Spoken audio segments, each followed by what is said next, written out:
Күннің шығуы мен таңның атуы, жаратылыс заңдылығы сияқты халқымыздың шаруашылықтың қамымен, үркін қорқын, жаугершілік себептерден ғасырлар бойы көшуі, тұрмыстың заңдылығы сияқтанып, Орқын Енесей мен Ұлытау, Алтай мен Атырау арасында қаншама ғасырдан бері жалғасып келген тынымсыз көш. Мал мен жанға жайлы жер үй іздеумен тынбаған көшет. Бейбіт өмір, тыныш орта жаратуы үшін ата-бабаларымыз осынау сайын даланы ат тұяғымен тоздырып, қан майданды бастан кешіп, қарлы даланың көк жалындай ғұмыр кешкен еді-ау. Бүгінде әлемнің 40-тай мемлекетінде тарыдай шашылып жатқан шамамен 5 миллиондай қазақтың тарихына үңілсек, қазақ диаспорасы тақырыбында кітап жазған белгілі ғалым, тарихшы, ғылым докторы Досан Баймолданың айтуынша, тағдырдың тауқыметімен Қазақстаннан тысқары өмір сүріп жатқан қазақ ағайындарды ирреденттер және диаспора құраушы азаматтар деп бөліп қарастыруға болады. Қытай, Моңғолия, Ресей және Орталық Азияның, Өзбекстан, Қырғызстан, Қарақалпақстан, Түркменстан елдеріндегі қазақтардың басым бөлігі ирреденттер санатына саяды. Яғни, қоғамдық саяси өзгерістерге байланысты шекара бөлінісі бойынша өзге мемлекетте қалып қойған. Бірақ ата-бабаларының тарихи отанын саналатын аймақтарда өмір сүріп жатқан қазақтар. Ал Ауғанстан, Иран және Түркия секілді алыс елде тұратын қазақтарды қазақ диаспорасы деп айтуға болады. Жалпы қазақтардың ата мекенін тастап шетелдерге қоныс аударуы патшалық Ресейдің қазақ жерін отарлау саясаты және Кеңес одағы кезінде жүрілген жаппай ұжымдастыру, қазақтардың мал мүлкін тәркілеу, ашаршылық және ұлт өкілдерін қуғындау секілді солақат саясатшылдары өте зардапты болған. Ал Қытайдағы қазақтарға келер болсақ, гоминданшыл Қытай үкіметінен олар қысым көргендіктен және одан кейінгі билікке келген коммунистшіл Қызыл Қытайға қарсы болғандықтан, ондағы қазақтар ел жерін тастап Гималай тауын асып, Үндістанға, Түркияға қоныс аударуға мәжбүр жағдайға душар болды. Мен 1948 жылы Моңғолияның Байөлкө аймағында туып дүниеге келдім. Сол жерден орта мектепті бітіріп, мына конкурс бойынша Моңғолияның Госплан деген жоғарғы экономикасын басқаратын мекемесінің жолдауымен Москваға оқуға бардым. Алғаш мен жаңағы Москвада өкіметаралық келісімшарт жасап жүрген кезде мәселенің аяғы сиырғы үймішақтанып, қайыр жоқ болып бара жатқанда, осы Алматыны бұрын көрмепедім, көре кетейін деп Алматыға келдім. Сонда жаңадан үлкен жиналыстар болып, өз еліміздің неменесін, егемендігімізді аламыз, өз президентіміз сайлаймыз деп қатты айтпай, қорқып, сыбырласып, сөйтіп жатады екен. Соған бір қуандым. Оның кейін көшеде жүрсең, тұрсаң қазақтар кезігіп, қазақша сөйлеп, бір атаулардың барлығы қазақ болғанға, соның барлығына қуанамыз. Бір дүкенге кірсе қазақтың ұлттық қандай бір нәрсесі тұрса да, онда аз болатын, әрине. Аз болса да, біреуден бұрыста өлең айтып жатса да, телевизор сондай нәрсе көрінсе де, соның барлығына қуанып, ерекше бізге әсер ететін.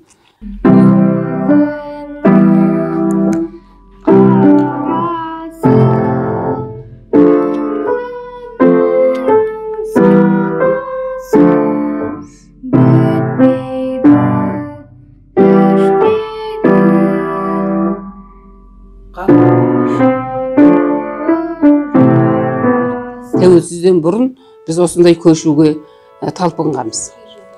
Ол 90-шы жылдың апрель айынан бастап біз жүгірдік. Сол 90-шы жылдың декабрь айында келісімшарт жасадық. Алматы облысына Кербұлақ ауданы деген жермен жұмысшылар әкеледі. Одан кейін екі ел арасында көптеген жұмыстар болды. Қазақ елі біз енді тәуелсіздігімізді алайық деп жатырмыз. Сендер қиналып қаласыңдар, келмеңдер, тоқтай тұрыңдар деді. Оған біз қарап отыратын шама жоқ, себебі жұмыссыз бәрі. Біз келіп мал бағайық дегенде мал шаруашылығына сұраныс бар екен. Сондықтан мына алдымен Талдықорған облысынан бастадық. Әрбір облыстарға 200 семьядан малшылар, жұмысшылар әкелетін келісім жасап, соны әкеле бастадық. Соның аяқ көшке айланып кетті ғой өзі. Солай басталған. Сонда 91 жылғы тәуелсіздікті жариялағанға дейін 11 мың адамды көшіріп кеп қойғанбыз біз. Әлі есімде, мынау бір кездері әлемді өзінің жойқын қарулар арқылы дірілдеткен Кеңес одағы деген алып империяның қабырғасы сөгіліп, оның құрамында болған халықтар өз тәуелсіздіктерін бірінен соң бірі жариялап жатқан 91 жыл еді. Шетелде жүрген қазақтар біздер қазақ елі, Қазақстан қашан өзінің тәуелсіздігін жариялар екен деп осыны күтіп жүрдік. Өйткені тәуелсіздігін сол заманда Балтық жағалау елдері, одан кейін өзбек ағайындар, қырғыз ағайындар өз тәуелсіздіктерін жариялап қойды. Ал қазақ елі болса, өз тәуелсіздігін әлі жарияламай біраз үнсіз жағдайда болған кез.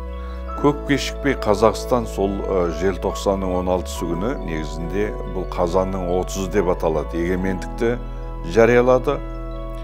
Одан кейін тәуелсіздікті желтоқсанның 16-сы күні жариялағаннан кейін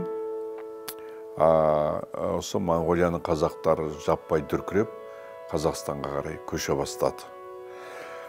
Бұл көшке себеп болған тағы бір нәрсе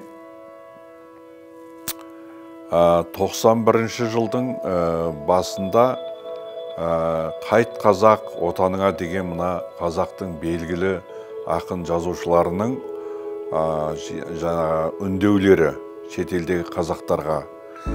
Оған ілесе президент Назарбаевтың қазақ баспасөз арқылы алыстағы ағайынға ақ тілек деген әйгілі хаты жарияланды. Алыстағы ағайындарға ақ тілек. Қымбатты отандастар, қандас бауырлар, ағайындар, халқымыздың тұрмыс тіршілігіне, еліміздің ішкі, сыртқы саясатына ұлы өзгерістер алып келген, барлығымыз үшін үлкен сын болған 1991 қой жылы тарихта қалып, үміт пен күдігі мол жаңа 1992 жыл келді. Тағдыр тәлкегіне ұшырап, жер бетіне тарыдай шашырап кеткен отандастар, қандас бауырлар, сіздерді жаңа жылдарыңызбен шын жүректен құттықтай отырып, әрқайсыңыздың отбасыңызға мол бақыт, қуаныш тілеймін. Аспанымыз әрқашан ашық болсын. Сіздер мен атамекенде табысатын, емін еркін қауышатын күнге тезірек жетейік. Ежелгі атамекенінен шырақтап қалған сіздерді кешегі күнге дейін ата-баба жеріне қайтып келе аламыз ба деген сұрақтың алаңдатып келгенін мен жақсы білем. Туған жердің түтіні де ыстық дейді халқымыз. Қандас бауырларымызды байырғы атақонысына тарту мақсатында адам правасы туралы еларалық ережелерді басшылыққа ала отырып, Қазақстан үкіметі басқа республикалардан және шетелдерден селолық жерлерде жұмыс істеуге тілек білдіруші байырғы ұлт адамдарын Қазақстанда қоныстандыру тәртібі мен шарттары туралы арнайы қаулы қабылданды. Атамекенге келемін деуші ағайындарға жол ашық. Ата-баба әруағы алдарыңыздан жарылқасын. Қымбатты бауырлар, сіздерді тағы да жаңа 1992 жылдарыңызбен құттықтап, баршаңызға туған жердің ыстық сәлемін жолдаймын. Бақытты, үбірлі-шүбірлі болыңыздар.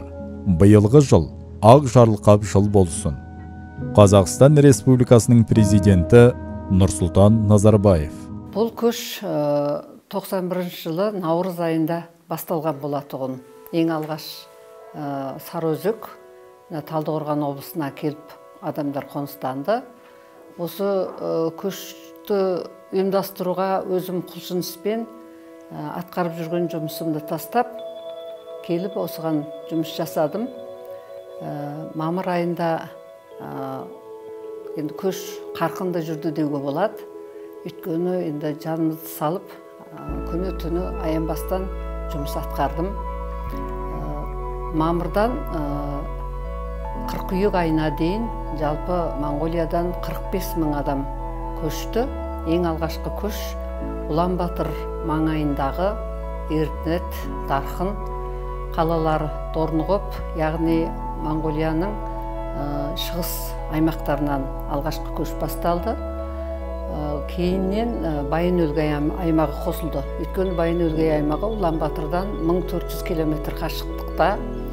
Одан Улан Батырға келіп, Улан Батырдан Ресей арқылы Қазақстанға жету. Бірақ сол қиындыққа қарамастан Байын-Өлгейден де көптеген ағайындар өз қаражаттарымен Улан Батыр арқылы Алматыға келіп, Алматы арқылы басқа облыстарға қоныс аударды. Ең алғашқы көш ол енді ауызбен айтып жеткізу көңілдегі сөзді өте қиын.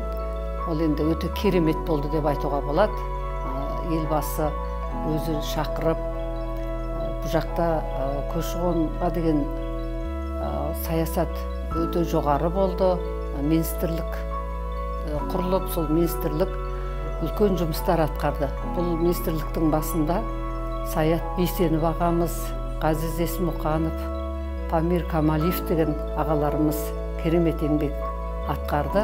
Соның арқасында бүгінге дейін миллионнан астам қазақ елге оралды.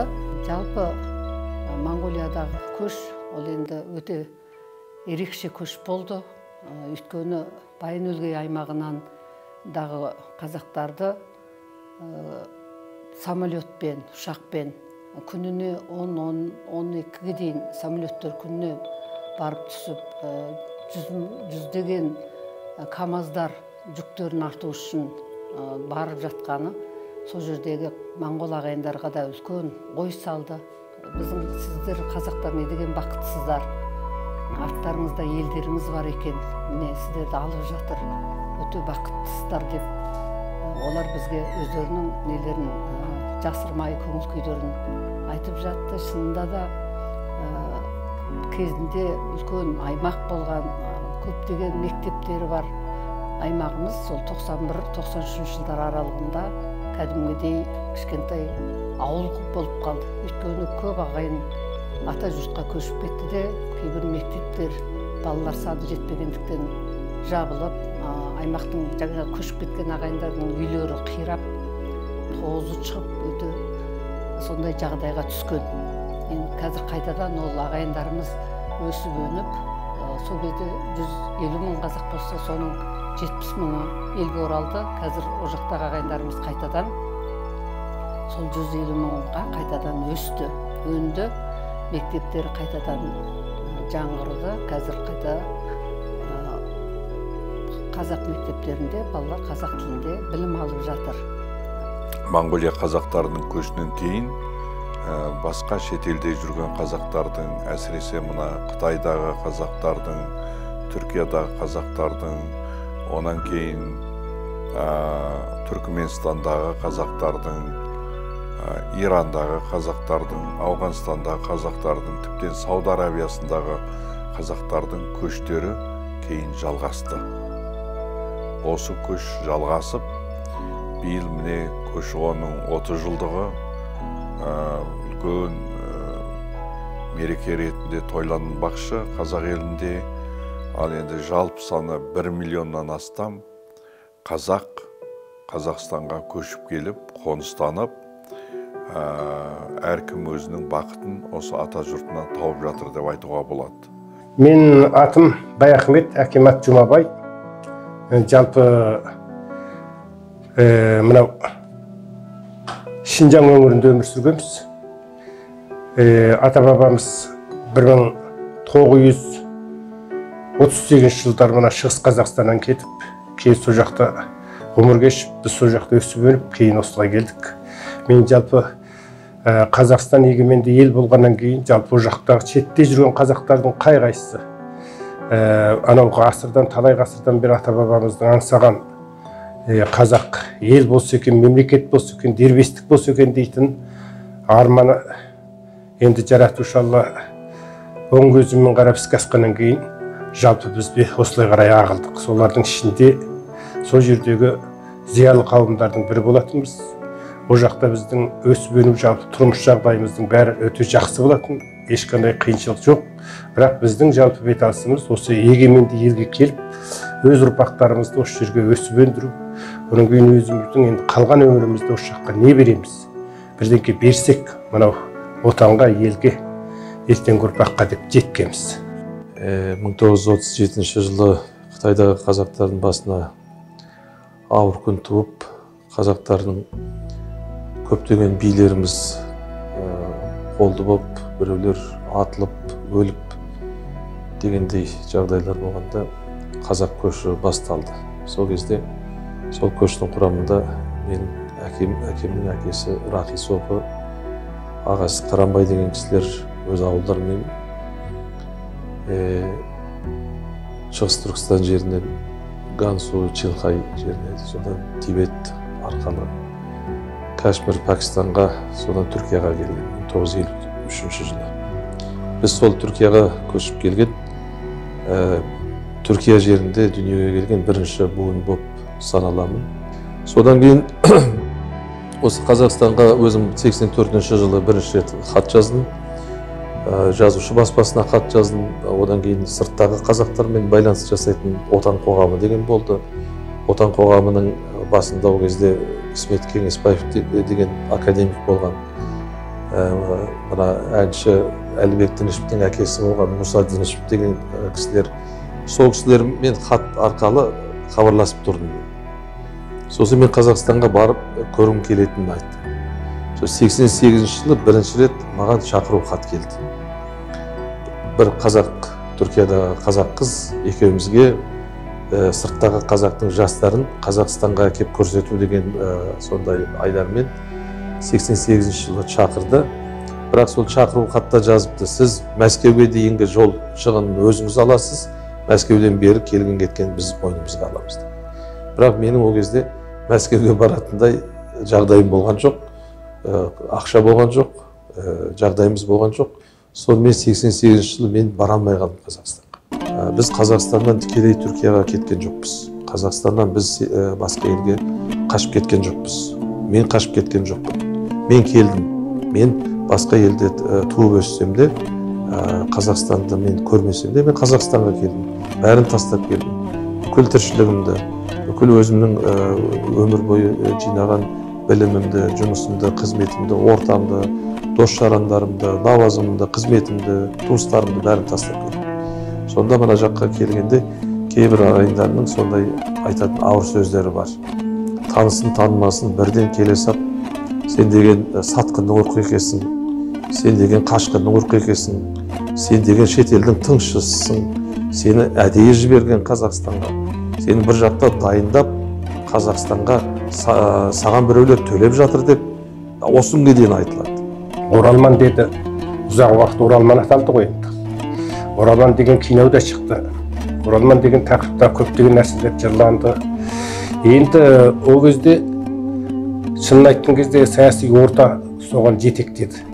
Енді ол өтіп кеткен жағдайды біз қате дегенімізбен де оның толы келері кетері жоқ. Енді өткен жылдан бастап бұны қандастарға өзгертті. Менің өз жеке көзқарасым, Оралман десін, қандас десін, ол бір даралықты нәрсе. Оны үйтіп сөйлеудің де қажет жоқ менше. Ол өзі қазақ даласына келді, қазақ. Шынын айтқанда біздің ата-бабамыздың әсілі мекені де осы жақта. Сондықтан былайша айтқанда туыстар өздерінің, былайша айтқанда тағдырлас ел ғой. Енді кейбіреулер мына сөзді қысқартып сөйлеп отырмыз, ұзақтап сөйлейтін болса, мысалы мына осы жақта кейбір түсініктер бар. Сол жаққа шетке кетіп қалған адамдардың бәрі қашып кеткен дейді. Ондай емес, ол анау 1771 жылдан бастап барғанға халық о жаққа. Ол кезде жоңғарлардың соңғы қалдығы мен қиян кескі күрес болды.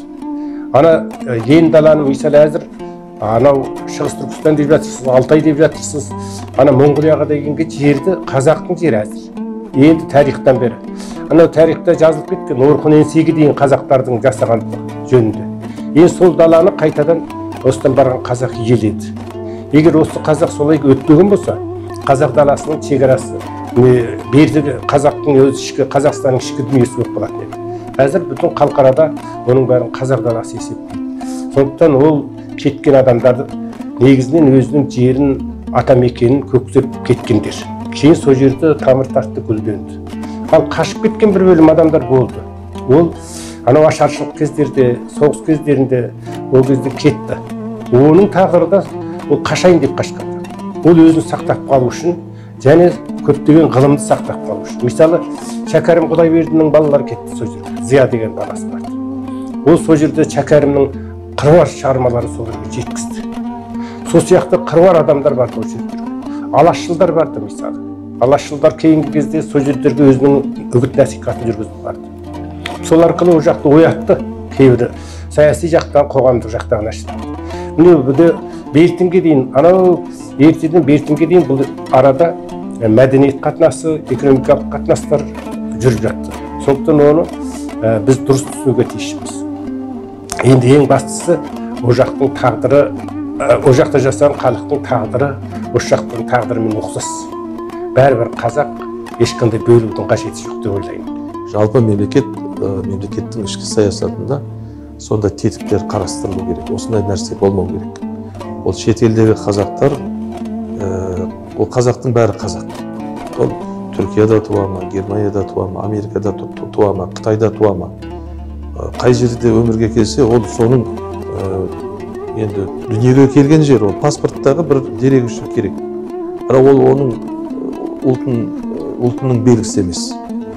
Екіншіден, қай елде, қай мемлекетте дүниеге келетініңді сен өзің анықтай алмайсың. Яғни мен өзім саналы түрде, ерікті түрде мен Түркияда дүниеге келейін деген мен шешіп қабылдаған жоқ. Өз тағдыр солай болды, мен өзім Түркияда дүниеге келдім.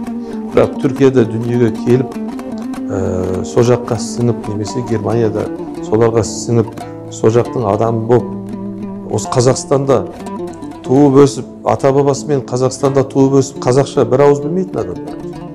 Осы Алматыда туып өсіп, әлі күнге дейін міне біз 30 жыл тәуелсіз ел болсақ та, қазақшаға тілі сынбаған адамдар бар.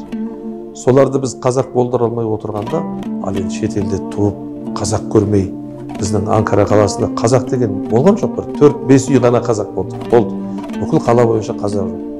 Сондай ортада туып өсіп, өзінің қазақтығын ұмытпай, елге оралып, тумаса да осы елге мен қызмет етемін деп келген адамды қайта менің ойымша сыйлау керек. Мен қазақтың қызымын ар сақтаған, кездессе де қиындық тай сақтаман, ащының да тұщының дәмін татқам, қапы кетсем қайтадан қайраттанам.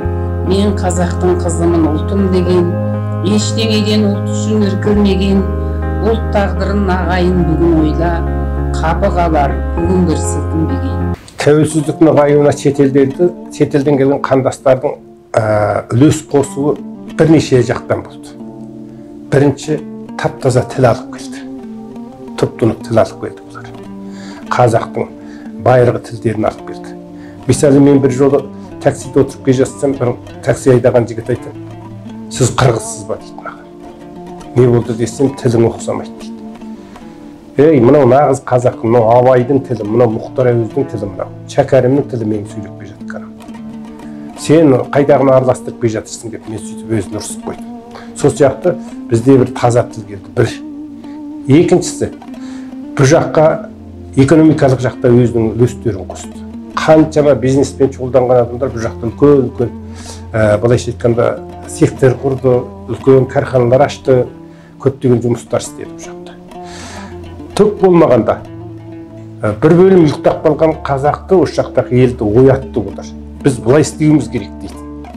Мысалы, ауылға келген кей қазақтар 50-ден 60-тан дүзден тауық бақты, қой борлады. Ең алғашында осы жерде, мысалы, біз мына қатысты орындарға жұмыс бітірейік деп келген кезде сағат 1 боламы, 12 боламы түсті әбет деп бесікті тас жауып тастайды. Істеп тұрған жұмысын тоқтатады, сол үйді оғарып тастайды. Сонда қазақтар айтады екен, мынаның сәбеті кетсе де әбеті кетпеген емедір екен деп. Сол сияқты кейбір нәрселерді бұл жаққа дәстүрлік жақтан да, мәдениет жақтан да көптеген нәрселер алып келді. Оралмандардың өз қандастардың өз есесі болды бұл жақта. Ең бастысы, мысалы, мәдениет жағында дәстүрлік таным жағында, оның кейін жаңағы тіл жағында бірнеше мазмұндармен қамтылған нәрселер әкелді.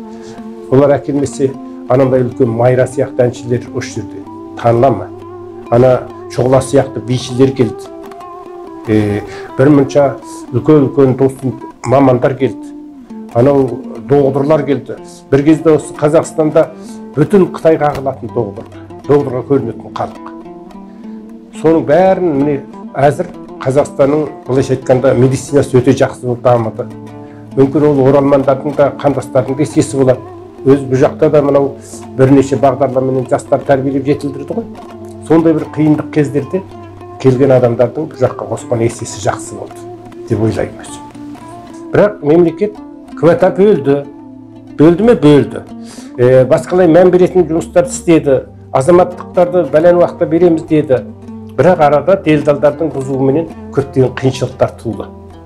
Алғаш келген кездерде бұл жерде тонау келген адам дұру соғудар да болды. Азаматтар мына вокзалдарда орындықта жатып неше күнін өткізіп жатты осы кездерде. Қалтасындағы ақшадан айырылды. Бірін-бірі алдап жатқан адамдар болды. Енді ол қоғам болғаннан кейін ондай болады. Бірақ біз оны қиыншылық көрмейміз.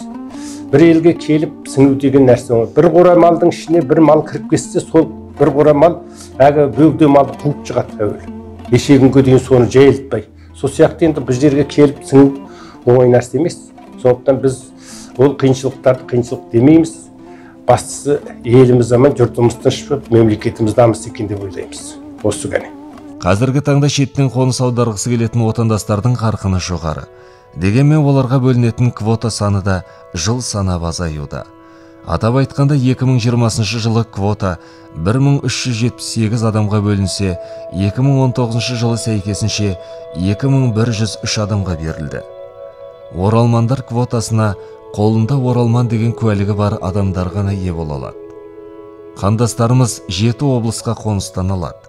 Шетелден қоныс аударғандар Ақмола, Атырау, Шығыс Қазақстан, Батыс Қазақстан және Солтүстік Қазақстан облыстарын мекендеуге тиіс. Әрине, қазақтардың көбі мына оңтүстік жылы жақсы жерлерде тұрғысы келеді. Бірақ енді бұл жақта адам тым көп. Мысалы, Қазақстанның солтүстік аймақтары, шығыс аймақтары, о жақта адам аз. Сол жаққа ол қазақтарды көбірек жіберуге болады, олар барады оған. Бірақ ол бару үшін алғашқы кезекте ол қазақтардың тұратын үй баспанасы болу керек. Одан кейін жұмыс істеу керек, босқа жатпау керек. Ол қазақтардың бәрі мал бақсын деген ондай не жоқ. Зауытқа жұмысқа тұруға болады, мектепте мұғалім болуға болады. Мамандығына сай ол қазақтарды жақсылап тұрып орналастыру керек. Осы жағынан енді кемшіліктері жоқ емес бар. Ал келіп жатқан ағайындарда да түрлі жаңағы бар деген жеріне бармай, жаңағы Алматының төңірегінде тұрғылары кеп, осылай жүретін ағайындарда бар, оны жоққа шығармаймыз. Кейбіреуінің құжаттары дұрыс емес, дұрыс құжатпен келмеген ағайындарда болады. Осының бәрі енді бірігіп отырып айналысатын сондай бір үлкен, менің ойымша комитет емес, көші-қон агенттігі, көші-қон және демография агенттігі дегенді қайта құру керек болу керек шығар. Бұл өте үлкен маңызды мәселе, өйткені шетелде жүрген әлі 4 миллионнан астам қазақ, әлі сол Қазақстанның, қазақ елінің бір бөлшегі. Олар Иранда жүрсе де, Қытайда жүрсе де, Европада жүрсе де, Моңғолияда жүрсе де, жүректері қазақ ел деп соғады. Сондықтан осы қазақтарды көбірек Қазақстанға қоныстануға шақыру керек, оларға жағдай жасау керек. Енді мына қазіргі неге байланысты міне қарап отырмын, биылғы жылдың квотасы мінекей қанша мінекей. Бергені қандастар қабылдаған 21 өңірлік квотасы 1426 адамға бекіпті. ол жоспарланып отыр. Олардың Ақмола болса 258 адам, Қостанай болса 350 адам, Шығыс Қазақстан 195 адам, Солтүстік Қазақстан 123 адам, Павлодар болса 500 адам.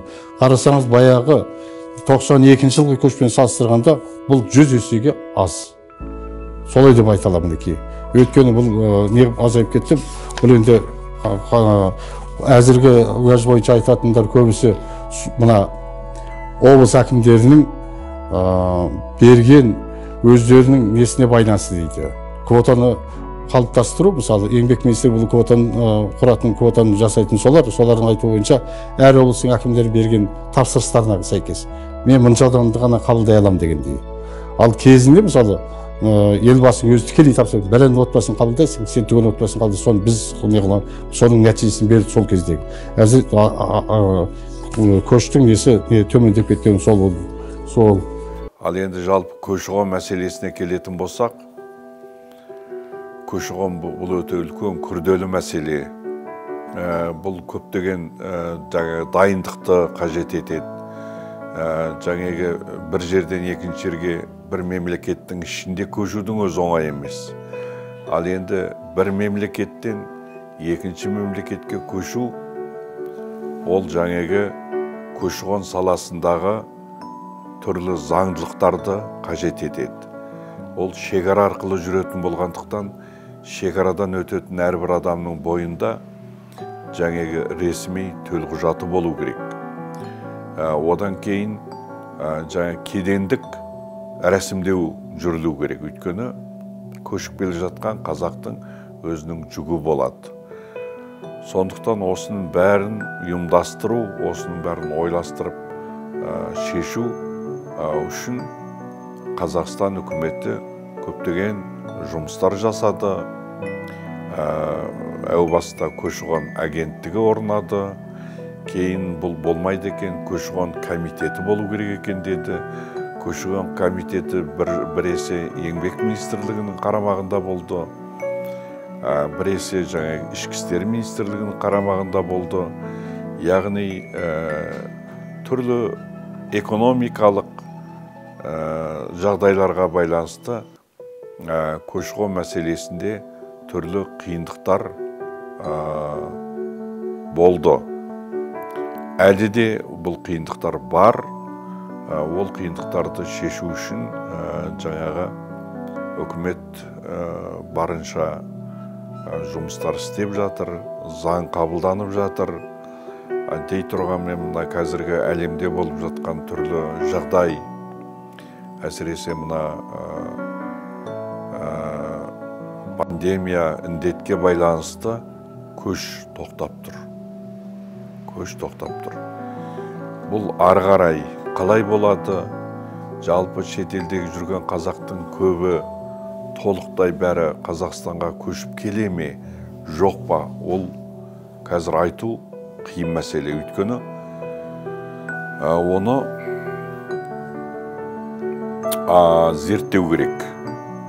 Мысалы, сол қазақтар тұрып жатқан елдерде Қазақстанның елшілігі жұмыс істейді. Сол елшілік сондағы қазақтармен хабарласып, қанша қазақ көшіп келгісі келеді Қазақстанға, қаншасы көшіп келгісі келмейді деген бір сондай зерттеу жұмыстарын жүргізетін болса, бұл құба-құп жақсы нәрсе болар еді. Одан кейін бір айтатын нәрсе, жалпы көшіп келіп жатқан қазақтарға жағдай жасалу керек. Өйткені ол қазақтар мұнда келгеннен кейін қиналып жүреді, шаршап жүреді. Өйткені қайда тұрады, баспана жоқ, құжат дұрыс емес. Әуелі жаңағы қазақ деген бір куәлік беріледі, соның негізінде жаңағы оралман деген куәлік алады, одан кейін барып азаматтық алады. Бұл өте күрделі, ұзаққа созылған сондай бір бюрократтық кедергілерге өте көп сондай бір мәселе.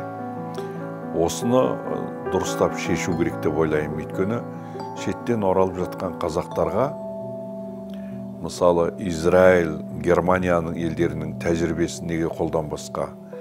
Сен қазақ екенің көрініп тұрса, түріңнен көрініп тұрса, сенің төлқұжатыңнан көрініп тұрса, соны ондаған жылдарға, бірнеше жылға созбай, Қазақстанның азаматы деген төлқұжатты неге бірнеше айдың ішінде бермеске? Жалпы көші-қон саясаты ең алғашқы тәуелсіздіктің алғашқы жылдар қарқынды, керемет жақсы жүрілді. Өйткені ол кезде министрлік болды, министрліктен кейін комитет болды, комитеттен кейін агентство болды, одан кейін басқарма болды, одан кейін бөлім болып, негізінен құлдырады деуге болады. Бұның себебі, менің ойымша, сол көші-қонның жеке өзінің комитетінің болмауы, яғни көші-қон министрліктің болмауы, бұл осы көші-қонның тоқырауына әсер етті.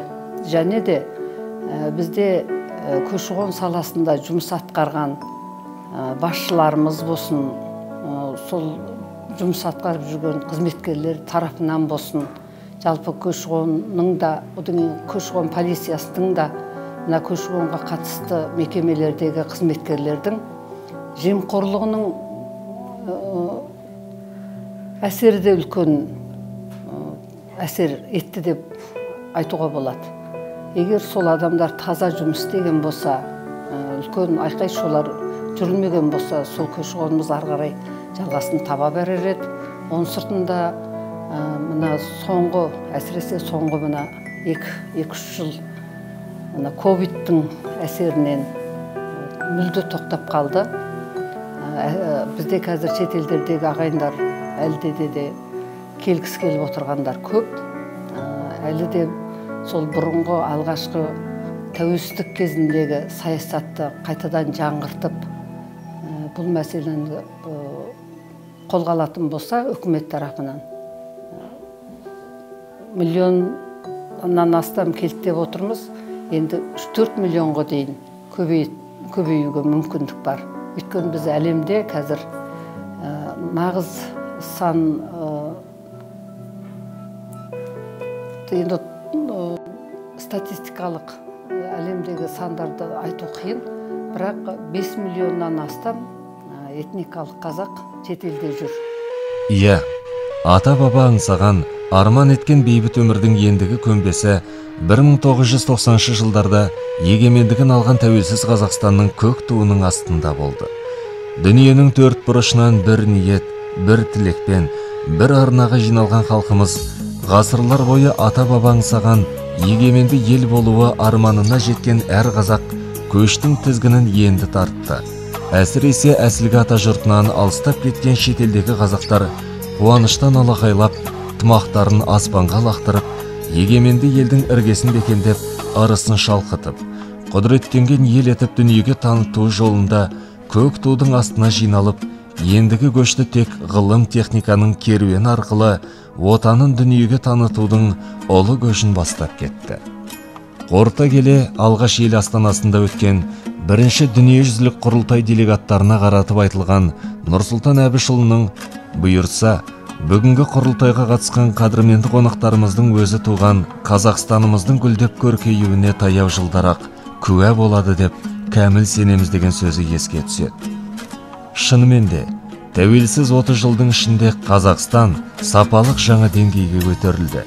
Еліміздің осы оңды өзгерістеріне ата-бабалар жеріне келіп, өмірдің сан саласына біте қайнасып кеткен этникалық қазақтардың үлесі мол деп ауыз толтырып айта аламыз. Еліміз тәуелсіздік алғаннан кейін Қазақстан халқы ынтымақтасып, жалпы ұлттық, ұлтаралық бірлікті нығайтуға, рухани жаңғыруға қол жеткізілді. Бұл тәуелсіздіктің жемісі, елбасының жеңісі, біздің жеңісіміз.